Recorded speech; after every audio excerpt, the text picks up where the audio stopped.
Hello students, कैसे हैं आप सब। आईसीटी वर्चुअल क्लासरूम में आपका स्वागत है। मैं विकास। आज हम क्लास 7th की मैथ्स की क्लास करेंगे बच्चों, और चैप्टर हमारा चल रहा है इंटीजर्स। तो इंटीजर्स को हम आगे कंटिन्यू करेंगे।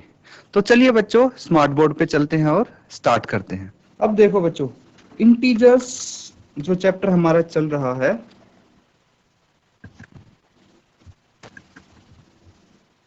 देखो बच्चों, इंटीजर्स चैप्टर जो चल रहा है उसमें हमने काफी सारी चीजें अभी तक पढ़ी हैं।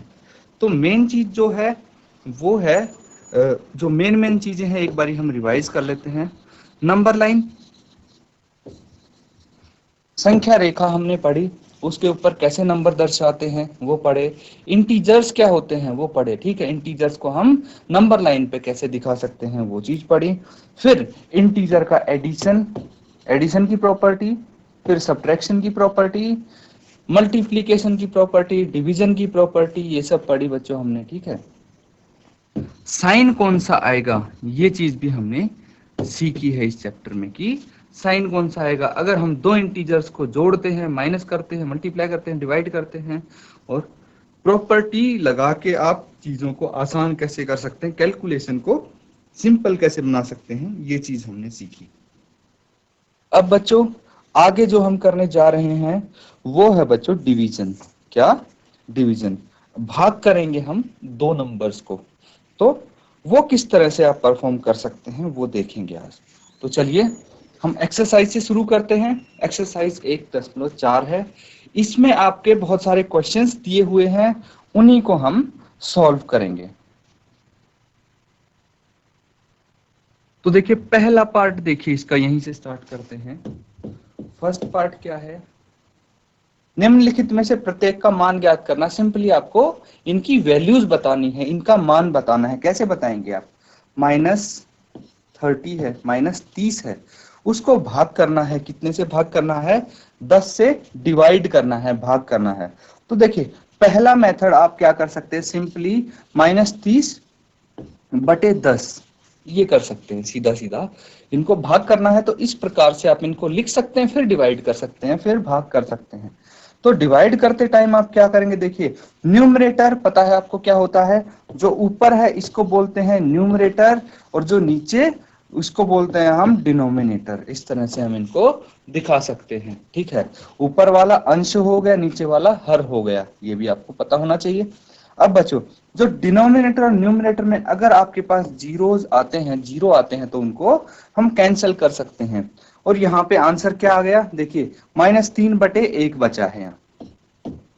अब -3/1 को हम -3 भी लिख सकते हैं, तो -3 इसका आंसर हो जाता है। अब सेकंड मेथड सीखते हैं, दूसरे मेथड से भी करके देखते हैं हम। आपको बच्चों तरीके तो सब आने चाहिए ना। तो देखिए जब दूसरा मेथड हम लगाते हैं तो यहाँ पे लिखा हुआ है -3, और इसको डिवाइड कर रहे हैं हम, भाग कर रहे हैं 10 से। तो इसके लिए हम क्या करेंगे बच्चों, इसके लिए हम -3 तो एज इट इज, जो ये भाग है इसको हम मल्टीप्लीकेशन में बदल देंगे। डिवाइड है उसको मल्टीप्लीकेशन में हम इसको कन्वर्ट कर सकते हैं। लेकिन कैसे? अगर इस डिवीजन के बाद ये 10 है, कोई भी इंटीजर, कोई भी नंबर है, उसका हम रेसिप्रोकल करेंगे, तभी हम डिवाइड की जगह मल्टीप्लाई लगा सकते हैं। रेसिप्रोकल क्या हुआ बच्चों?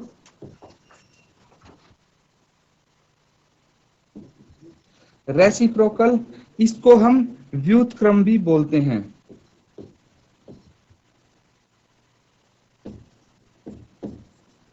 इसको हम व्युत्क्रम बोलते हैं। इसका मतलब क्या है बच्चों? किसी भी नंबर का अगर रेसिप्रोकल आपको करना है, किसी फ्रैक्शन का रेसिप्रोकल आपको करना है, तो आप कैसे कर सकते हैं? ये देखिए 10 है तो इसको हम 10/1 लिख सकते हैं। 10/1 लिख के इसका रेसिप्रोकल करना है तो आप क्या करेंगे, जो डिनोमिनेटर है वो न्यूमरेटर में आ जाएगा, न्यूमरेटर है वो डिनोमिनेटर में आ जाएगा। यानी नीचे वाली जो टर्म है वो ऊपर आ जाएगी और ऊपर वाली नीचे चली जाएगी। तो 1/10 ये इसका रेसिप्रोकल हो गया। 2/3 है, इसका रेसिप्रोकल करके दिखाओ। इसको लिख सकते हैं हम 3/2। तो इस तरह से आप रेसिप्रोकल करते हैं। अब देखिए बच्चों, ये यहाँ पे हो जाता है। तो 10 क्या है? डिनोमिनेटर में है और 30 क्या है, न्यूमरेटर में है। फिर से 0 से 0 कैंसिल आउट हो जाएगा और आंसर क्या आएगा, -3। देखिए आंसर दोनों तरीकों से सेम आया है, आप कोई भी तरीका अप्लाई कर सकते हैं, आपका आंसर वही आने वाला है। नेक्स्ट पार्ट की तरफ मूव करेंगे। अगला पार्ट देखिए, बी पार्ट। 50 divided by 5 -5। तो इसको आप सॉल्व करके देखेंगे तो क्या आएगा। देखिए सेकंड पार्ट है यहाँ पे 50 डिवाइडेड बाय -5, यही है। अब इसको हल करें तो 50 है और मल्टीप्लाई लिख दिया मैंने डिवाइड की जगह, तो हम क्या कर सकते हैं, इसका रेसिप्रोकल कर सकते हैं। तो ये आ जाता है 1/-5, इसको हम लिख देंगे 1/-5, इसको हम लिख देंगे। तो हम क्या कर सकते हैं, इसको कैंसिल आउट कर सकते हैं बच्चों। कैंसिल आउट कैसे कर देंगे, ये 5 से 50 को अगर हम भाग देंगे, काटेंगे तो कितना आ जाएगा, 5 एकम 5, 0 एज इट इज, ऐसे के ऐसे आ जाएगा। तो यहाँ पे क्या आ गया, देखिए 5 एकम 5 नीचे आया है, मतलब 10 को 1 से मल्टीप्लाई करेंगे तो 10 ही आएगा और ये -1 आएगा नीचे। इसको आगे हम लिख सकते हैं, देखिए माइनस नीचे है तो हम इसको ऊपर भी ले जा सकते हैं, तो हम लिख देंगे -10। इस तरह से हम इसको लिख सकते हैं बच्चों, ठीक है। तो ये हो गया सेकंड पार्ट आपका। अब इसी तरह अगला पार्ट हम सॉल्व करके देखते हैं।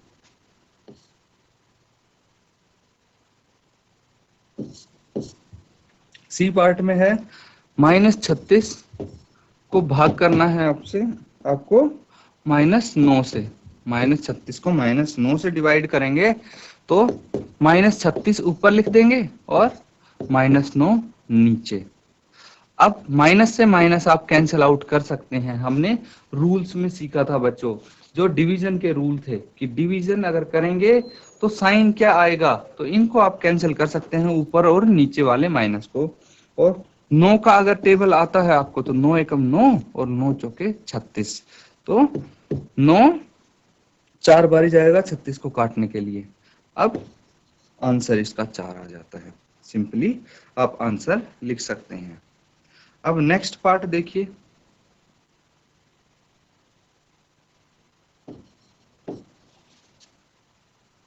-49 -49 भाग करेंगे 49 से। सिंपल है बच्चों, 49 माइनस का है और नीचे 49 है, तो इनको आपस में काटेंगे, 49 एकम 49, 1 आ जाएगा। अब देखो माइनस सिर्फ ऊपर है, 49 के साथ है, एक जगह माइनस है और एक जगह प्लस है, तो यहाँ पे तो हम काट नहीं सकते, तो ये -1 के साथ ऐसे ही आ जाएगा, तो -1 आंसर होगा आपका, ठीक है बच्चों। अब नेक्स्ट पार्ट देखिए, अगला भाग है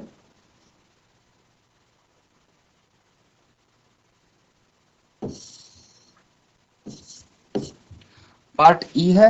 इसमें क्या लिखा है, 13 है। 13 को आप भाग देंगे, किससे देंगे,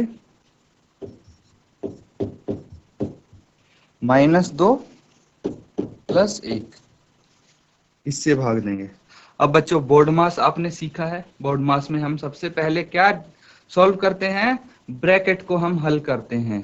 तो ब्रैकेट के अंदर जो चीज है, चाहे वो प्लस हो माइनस हो कुछ भी हो, पहले हम उसको देखेंगे, ना कि डिवाइड को हम करेंगे। इसीलिए ब्रैकेट के अंदर की चीजें सॉल्व करते हैं।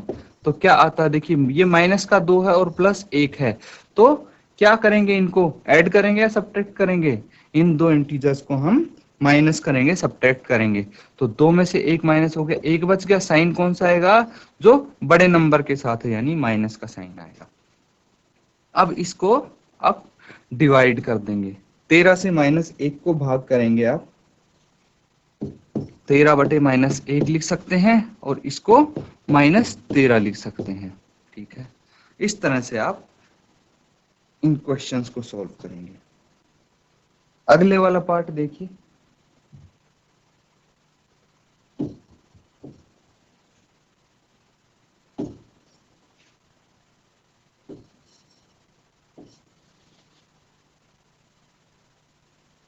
जीरो डिवाइडेड बाय -12, 0 से -12 को भाग देंगे, क्या आंसर आएगा?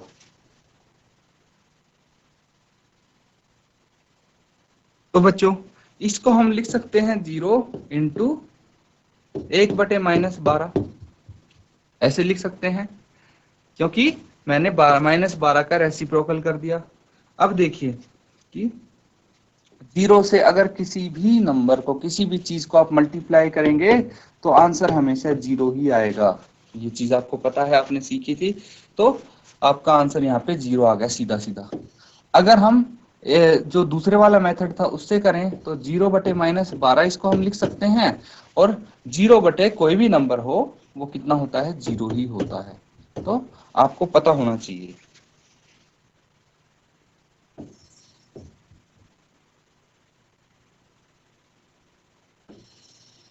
अब बच्चों अगला पार्ट देखिए।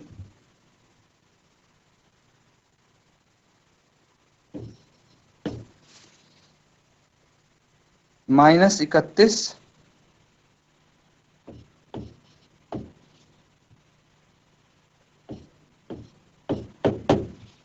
डिवाइडेड बाय -30 प्लस -1, ये है। अब इसको आप किस तरह से सॉल्व करेंगे? तो फिर से हम ब्रैकेट को करेंगे पहले, -31 को ऐसे ही रहने देते हैं, डिवाइडेड बाय, अब ये देखिए ये है -30 और ये है प्लस माइनस है, यहाँ पे क्या दिख रहा है? प्लस माइनस मुझे दिख रहा है। तो प्लस माइनस को हम क्या लिख सकते हैं? ये तो -30 हो गया, और यहाँ पे हम लिख सकते हैं -1, प्लस माइनस माइनस हो जाता है। अब दोनों नंबर माइनस के हैं तो इनको हम ऐड कर देंगे, -31 डिवाइडेड बाय, और -30 -1 कितना हो जाता है? -31। अब इनको डिवाइड कर देंगे तो -31/-31 आ जाता है। माइनस से माइनस कैंसिल आउट, 31 एकम 31, तो आंसर कितना आ गया? 1 आ गया। 1 आंसर है इसका। अब बच्चों अगले वाला पार्ट देखिए।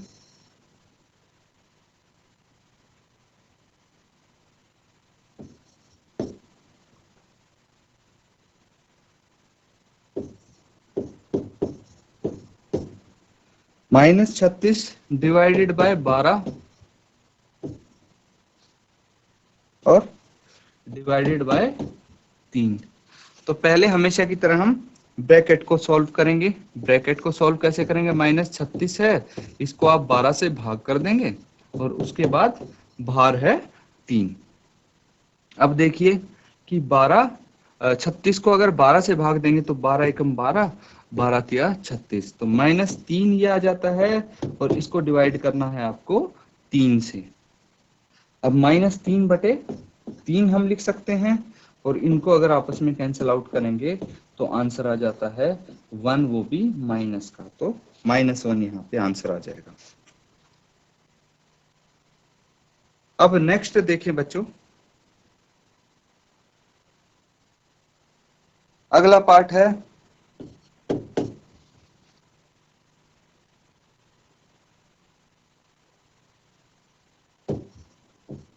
-6 + 5 डिवाइडेड बाय -2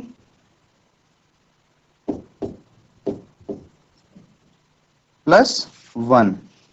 ब्रैकेट वाले पहले सॉल्व करेंगे तो -6 + 5, तो दोनों को हम क्या कर देंगे? सबट्रैक्ट करेंगे बच्चों, और सबट्रैक्ट करने पे आंसर आएगा -1 डिवाइडेड बाय -2 + 1, इनको भी माइनस करेंगे, और सबट्रैक्ट करने पे आंसर आएगा 1, और 2 बड़ा है इसीलिए ये भी माइनस का आएगा, तो -1/-1, तो 1/1 को हम 1 भी लिख सकते हैं। इस तरह से बच्चों ये क्वेश्चन यहाँ पे आपका सॉल्व होता है। अब देखिए बच्चों, अब आपके सामने एक क्वेश्चन है जो बहुत ही मुझे इम्पोर्टेंट लगता है। तो इस क्वेश्चन को आप सॉल्व करेंगे। ए, बी और सी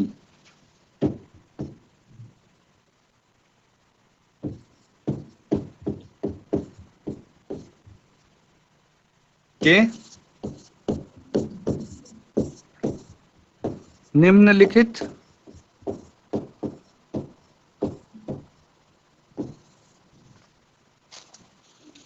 मानों में से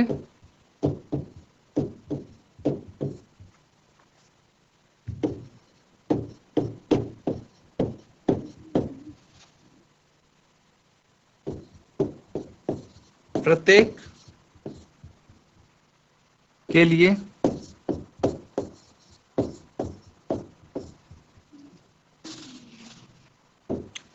A डिवाइडेड बाय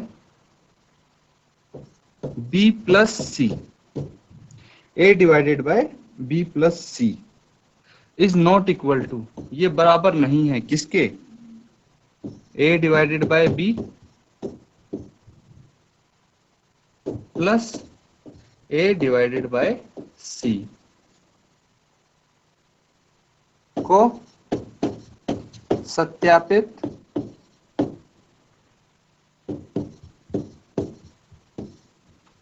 कीजिए। तो बच्चों आप देख सकते हैं यहाँ पे कि ये जो कोई प्रॉपर्टी है जो हमने मल्टीप्लिकेशन में देखी थी, कौन सी प्रॉपर्टी है, डिस्ट्रीब्यूटिव प्रॉपर्टी है, उसको यहाँ पे डिवीजन में लगा के नॉट इक्वल टू कर दिया है। ठीक है, मतलब ये बराबर नहीं है और इसको आपको सत्यापित करना है, सच साबित करना है। तो ठीक है, पहले ही हमने बात कर ली थी कि डिवीजन में भाग करते टाइम ये प्रॉपर्टी नहीं लगेगी और वही आपको प्रूव करने को बोल रहा है। अब क्वेश्चन है उनके अकॉर्डिंग हम करके देखेंगे इसको। तो इसका पहला पार्ट है जो, उसमें A है 12, B -4 है और C है 2। ये आपको ट्रू साबित करना है। तो सबसे पहले हम सॉल्व करेंगे तो लेफ्ट हैंड साइड लेंगे। देखिए जो लेफ्ट हैंड साइड है, बायां पक्ष जो है वो ये हो गया, इसको हम बायां पक्ष बोल देंगे और इसको हम दायां पक्ष बोल देंगे। ठीक है बच्चों, तो अब लेफ्ट हैंड साइड हम लेते हैं। लेफ्ट हैंड साइड में क्या बोला गया है, हमें लेफ्ट हैंड साइड में बोला गया है A divided by B plus C, यही चीज बोली गई है। अब A क्या है, इनकी हम वैल्यूज रख देंगे बच्चों, मान रख देंगे जो यहाँ पे दिए हुए हैं। A कितना है, यहाँ पे A है 12, तो A की जगह 12 रख दिया। B कितना है, B -4 है और C +2। तो इसको आप सॉल्व करें आगे, तो 12 डिवाइडेड बाय -4 कितना, -4 + 2 कितना हो जाता है, इसको हम लिख सकते हैं बच्चों, ये यहाँ पे सब्ट्रैक्ट होगा, 4 - तो 2 आ गया और साइन माइनस का ही आएगा क्योंकि 4 बड़ा है। अब इसको आगे अगर सॉल्व करेंगे तो लिख सकते हैं 12 बटे -2, इसको हम लिख सकते हैं। ठीक है, अब 12 बटे -2 अगर लिखेंगे तो कितना आएगा, 2 से इसको काट देंगे तो 6 आ जाएगा और ये -6 हम लिख सकते हैं लेफ्ट हैंड साइड। अब बच्चों राइट हैंड साइड लेते हैं। तो राइट हैंड साइड यानी दायां पक्ष, उसमें क्या बोला गया है, A, दाएं पक्ष में बोला गया बच्चों A divided by B plus A divided by C, इनको अलग अलग करके लिख दिया गया है। अब यहाँ पे भी हम वैल्यू रखेंगे, A है 12 divided by -4 plus 12 divided by 2, 12 divided by 2।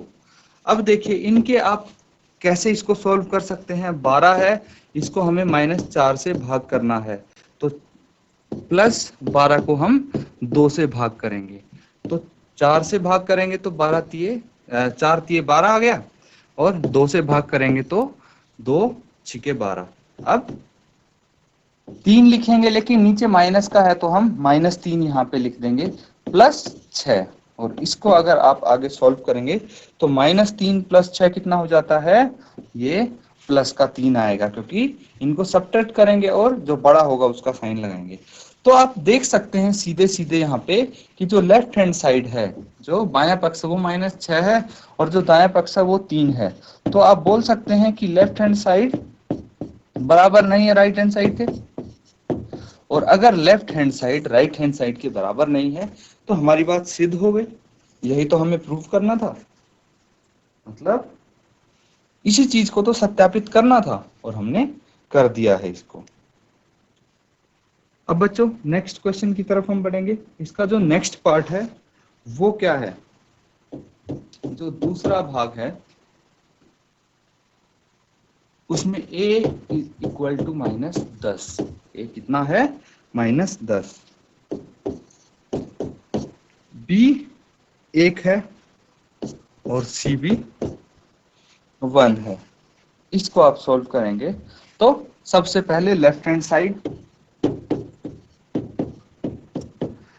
Side फिर से लिखेंगे। क्या है left hand side, a divided by b plus c, value रखो, a -10 है डिवाइडेड बाय 1 + 1, b और c यही है। अब -10 डिवाइडेड बाय 2, यहाँ पे हम इसको लिख सकते हैं। -10 को 2 से भाग करेंगे तो कितना आएगा, -10/2, और 2 × 5 = 10, तो ये आ गया -5। तो लेफ्ट हैंड साइड आपका -5 आया है। राइट हैंड साइड को भी सॉल्व करके देख लेते हैं। राइट हैंड साइड बोलता है a divided by b plus a divided by c। यहां पे वैल्यू रखेंगे तो -10 को आप भाग देंगे b से, यानी 1 से, और -10 को भाग देंगे आप, c भी 1 है तो 1 से। आगे इसको आप सॉल्व करें तो -10/1 लिख सकते हैं यहाँ पे, प्लस -10/1, ये बच्चों यहाँ पे 1 लिखेंगे हम।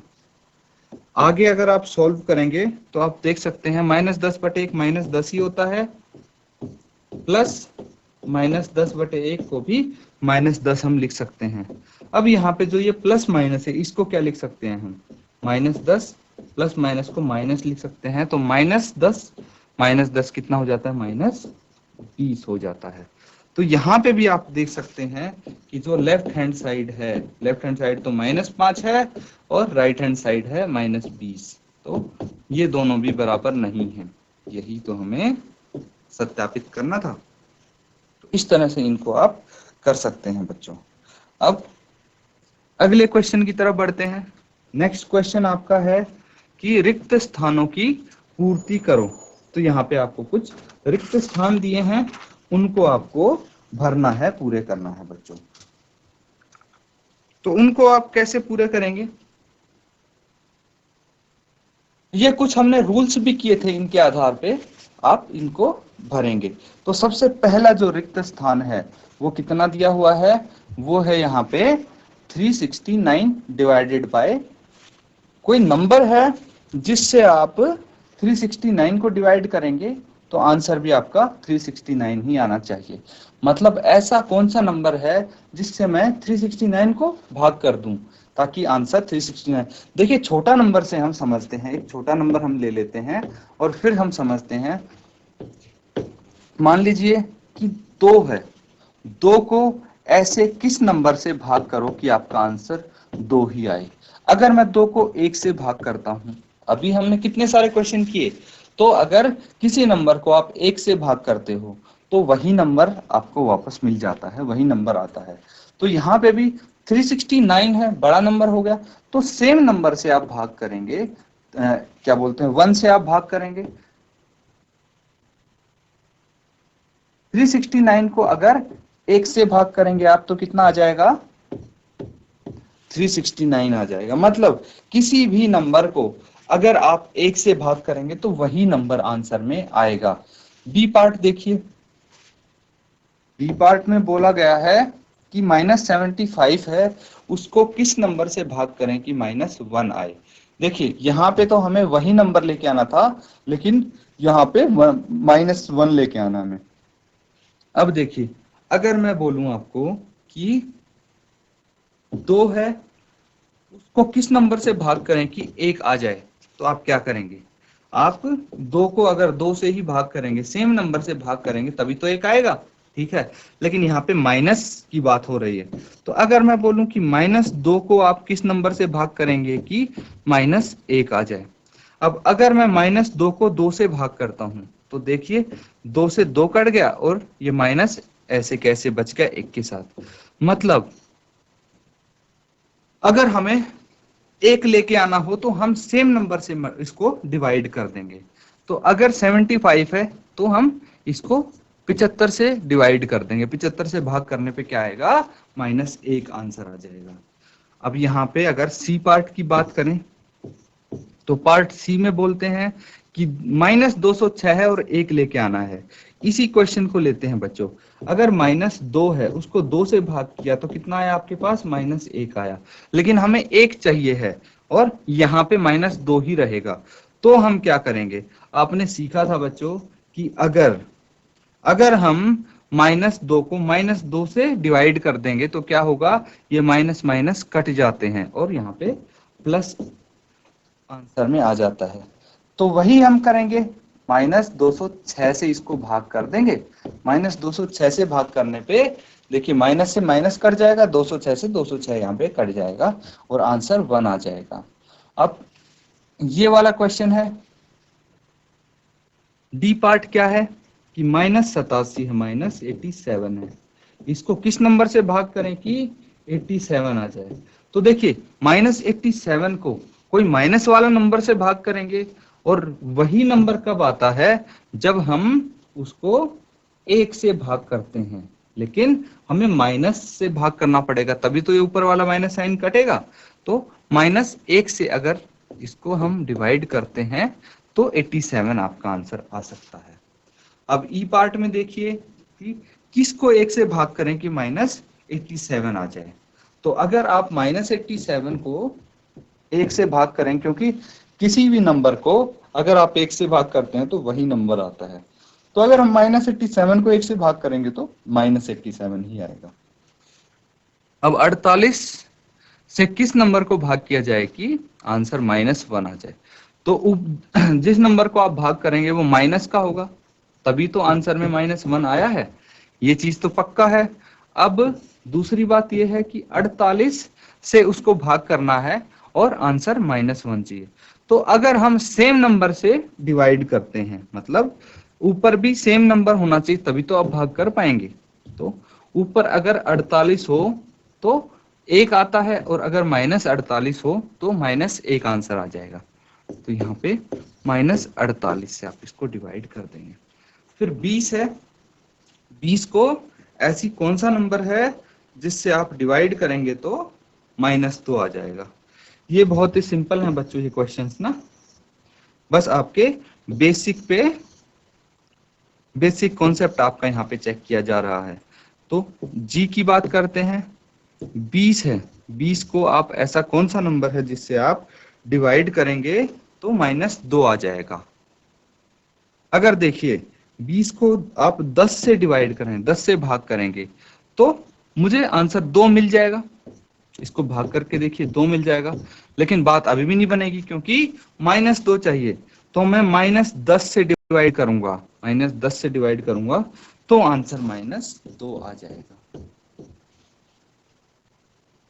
अब बच्चों लास्ट देखिए, लास्ट में क्या है कि ऐसा कोई नंबर बताइए जिसको मैं 4 से भाग करूं और आंसर -3 आ जाए। मतलब नंबर तो माइनस में ही होगा, ये हमें पता लग गया, क्योंकि नीचे वाला नंबर माइनस में नहीं है लेकिन आंसर माइनस में है।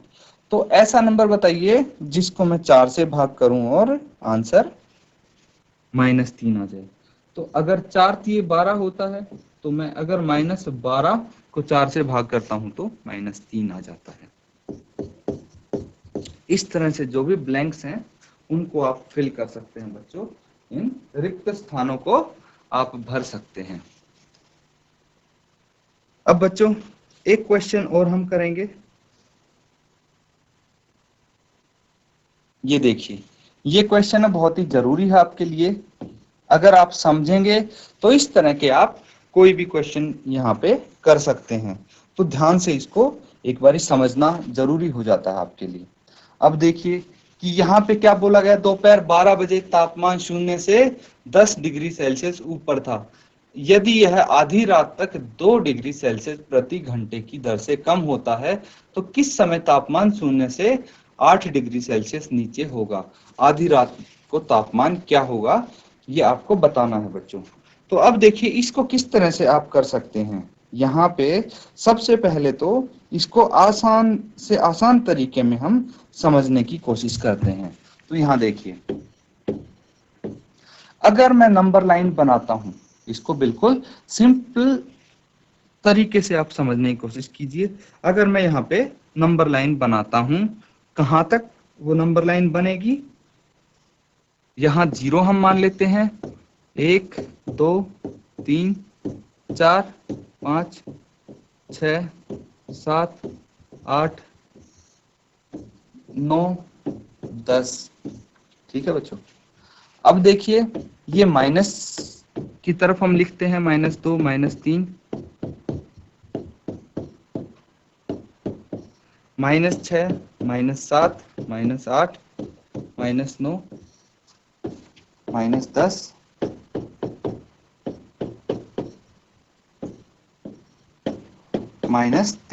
-13 तक मैंने यहाँ पे नंबर्स लिख दिए हैं नंबर लाइन पे। अब देखिए बच्चों, यहाँ पे बोला गया है कि 12 बजे तापमान 0 से 10 डिग्री ऊपर था।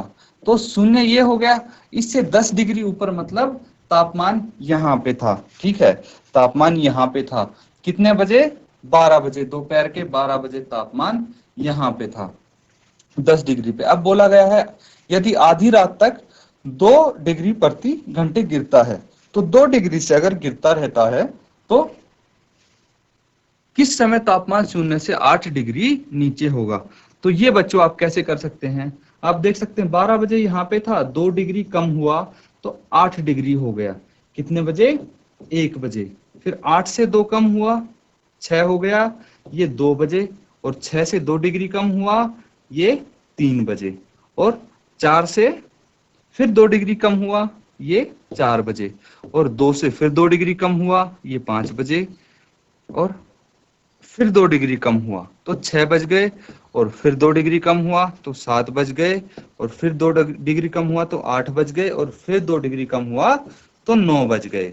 और ये 0 से 8 डिग्री नीचे आ गया और समय हो गया रात के 9 बजे। ठीक है, यहां से हम इस तरह हमने यहाँ पे पता लगा लिया, इस तरह से हम पता लगा सकते हैं बच्चों। अब देखिए कि ये तो छोटा क्वेश्चन था, ठीक है, कम गैप था तो आपने पता लगा लिया। अगर गैप ज्यादा होता है तो आप क्या करेंगे, आप कैलकुलेट करेंगे। कैलकुलेट किस तरह से करेंगे बच्चों, कैलकुलेट करने के लिए आप प्रॉपर क्वेश्चन को करेंगे। तो यहाँ पे देखिए इसको हम सॉल्व करेंगे तो क्या है, सबसे पहले हम लिख सकते हैं दोनों तापमानों में अंतर। दोनों तापमानों में अंतर, दोनों तापमानों में हम अंतर निकालेंगे। तो दोनों तापमान क्या है, देखिए 0 से 10 डिग्री ऊपर आपको दिया है। ठीक है, 0 से 10 डिग्री ऊपर आपको दिया है। और कहां तक पहुंच रहा है वो रात में, वो पहुंच रहा है कि 0 से 8 डिग्री नीचे तक। और अंतर निकालते हैं तो बच्चों माइनस करते हैं। तो मैंने 10 में से -8 यहाँ पे घटाने की कोशिश की है। अब देखिए 10 में से -8 को मैं माइनस करूंगा तो माइनस माइनस ये प्लस हो जाएगा। तो ये +8 यहाँ पे हो जाएगा। 10 + 8 कितना हो गया, 18 डिग्री सेल्सियस यहाँ पे आ जाता है। अब देखिए तापमान कम होने की दर कितनी है ये आपको पता है। तापमान कम होने की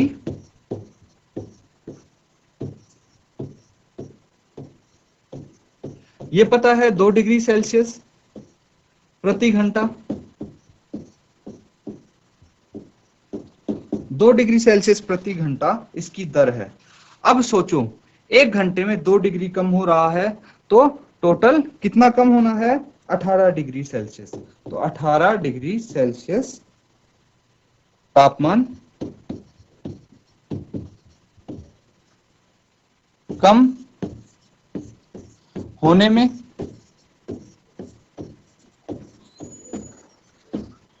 लगा समय। कितना समय लगेगा बच्चों? हम 18 को अगर 2 से भाग कर दें तो जितना समय लगेगा वो आ जाएगा। अगर इसको भाग करेंगे तो 2 में 18, तो ये 9 घंटे आ गया। कितने घंटे? 9 घंटे लगेंगे बच्चों, 9 घंटे लगेंगे इसको 18 डिग्री कम होने में। इसलिए 9 घंटे का समय लगेगा। तो देखिए 12, हमारे पास कितना समय था? 12 बजे थे दोपहर के, और अगर 9 घंटे लगने हैं तो रात के 9 बज जाएंगे, तो रात्रि के 9 बजेंगे। 9 PM आपका समय होगा जब टेम्परेचर होगा -8 डिग्री सेल्सियस। ठीक है बच्चों, ये इस तरह से आप इसको सॉल्व कर देंगे। अब देखिए दूसरा आपसे बोला गया है कि जो टेम्परेचर है वो कितना है? 24 डिग्री होगा। अगर रात्रि के 12 बजे तक देखें तो रात्रि के 12 बजे तक चेंज इन टेम्परेचर कितना होगा? टेम्परेचर में बदलाव कितना आएगा 12 बजे तक? 24 डिग्री सेल्सियस का, और वो भी माइनस में आएगा क्योंकि टेम्परेचर गिर रहा है। ठीक है बच्चों, अब देखिए 12 घंटे में टेम्परेचर में बदलाव आया 24 डिग्री। अब टेम्परेचर कितना होगा बताइए रात के 12 बजे?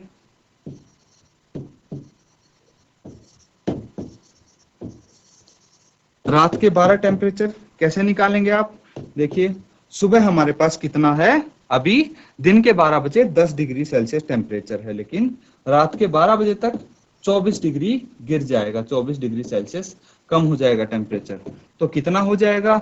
10 - 24 तो कितना आएगा? -14 डिग्री सेल्सियस हो जाएगा रात के 12 बजे टेम्परेचर। ठीक है बच्चों, तो इस तरह से इन क्वेश्चंस को आप सॉल्व कर सकते हैं, कैलकुलेट करके निकाल सकते हैं। आप देख सकते हैं कि सिंपल तरीका से निकालेंगे तो आपके लिए आसानी से आंसर आ जाएगा, लेकिन आपको कैलकुलेट भी करना आना चाहिए।